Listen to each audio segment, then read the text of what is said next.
శ్రావణ పౌర్ణమి రోజున రక్షాబంధన్ పండుగను జరుపుకుంటారు. ప్రస్తుత ప్రపంచంలో రక్షాబంధన్ అంటే తోడబుట్టిన వారు ఒకరికొకరు జీవితాంతం తోడుండాలనే ఉద్దేశంతో సోదరి తన సోదరుడి చేతికి రక్ష కట్టి జరుపుకునే పండుగ.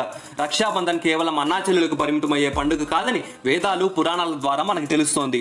పురాణంలో ఒక పురోహితుడు ధర్మరాజుకు రక్ష కట్టినట్లుగా ప్రస్తావించారు. విష్ణు పురాణంలో లక్ష్మీదేవి బలిచక్రవర్తికి రక్షణ కట్టి బలిచక్రవర్తికి రక్షణగా పాతాళంలో ఉన్న తన భర్త మహావిష్ణువును వైకుంఠానికి తిరిగి తీసుకువెళ్తుంది. మహాభారత సమయంలో శ్రీకృష్ణుడు శిశుపాలుని సంహరించడానికి సుదర్శన చక్రం ప్రయోగించినప్పుడు శ్రీకృష్ణుడి వేలు దగ్గర రక్తం వస్తుంటే ద్రౌపది తన చీర కొంగులో కొంత భాగం తీసి శ్రీకృష్ణుడికి కట్టుకడుతుంది. అందుకు ప్రతిగా శ్రీకృష్ణుడు ద్రౌపది వస్త్రాపహరణ సమయంలో ద్రౌపదికి రక్షగా నిలుస్తాడు. దేవతలకు రాక్షసులకు జరిగిన భీకర యుద్ధంలో దేవతల రాజు ఇంద్రునికి విజయం సిద్ధించాలని భగవంతుని ప్రార్థించి ఇంద్రుని భార్య సచీదేవి ఇంద్రునికి రక్ష కట్టింది. ద గ్రేట్ అలెగ్జాండర్ భార్య అలెగ్జాండర్ను భారతదేశ రాజైన పురుషోత్తము నుండి కాపాడుకునేందుకు పురుషోత్తమునికి రాఖీ కట్టింది. ఈ రక్షాబంధన్ పండుగ ద్వారా దేశంలోని పౌరులంతా కులమత భేదాలకు అతీతంగా ఒకరికొకరు తోడుండాలని కోరుకుంటూ